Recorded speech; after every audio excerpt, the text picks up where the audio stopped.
Você vai ouvir agora mais uma sonora do livro São Gonçalo Ontem e Hoje, Ensaio sobre o Futuro, publicado pela editora Apologia Brasil. Certo, vamos desvendar isso.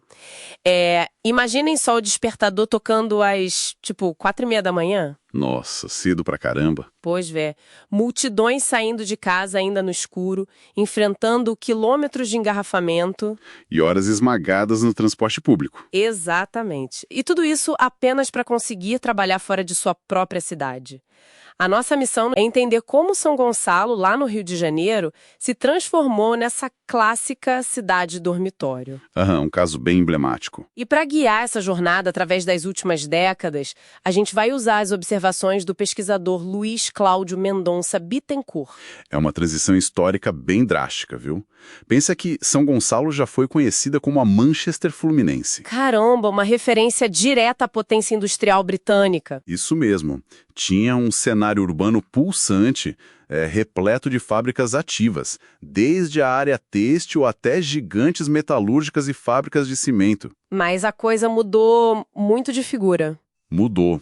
Ali entre as décadas de 60 e 70, o cenário virou. Ocorreu um grande esvaziamento econômico e a cidade perdeu esse parque industrial todo, criando um vácuo imenso de oportunidades. E o que mais chama atenção é o desperdício geográfico, né? Totalmente. Eles têm uma localização privilegiada nas margens da Baía de Guanabara.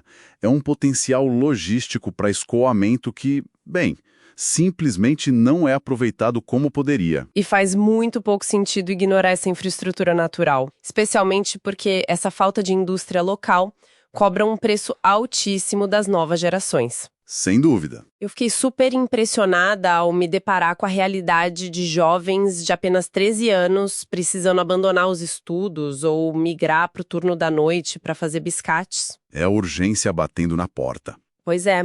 A sobrevivência imediata e a necessidade de ajudar a família atropelam qualquer planejamento de futuro. Sabe, o que é fascinante aqui é a ironia econômica brutal dessa situação. Como assim? Com a desindustrialização, o município se tornou um imenso exército de reserva. Um estoque de trabalhadores. Isso.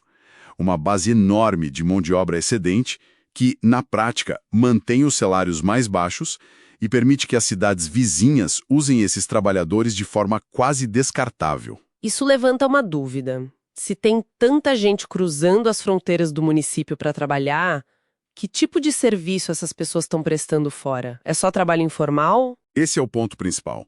Não se trata só de informalidade. Existe uma mão de obra extremamente qualificada na região. Para dar uma ideia, cerca de 90% dos trabalhadores dos estaleiros de Niterói e da cidade do Rio moram em São Gonçalo. É gente com conhecimento técnico e experiência pesada. Mas que é impedida de produzir localmente por pura falta de incentivo. Exato. Mas como esse esvaziamento e essa rotina exaustiva de idas e vindas afetam a cultura da cidade?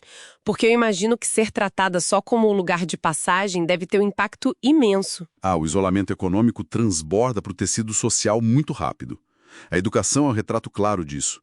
A região amarga 4 décadas seguidas de rankings educacionais negativos. Nossa! E lida com uma ausência crônica de escolas técnicas.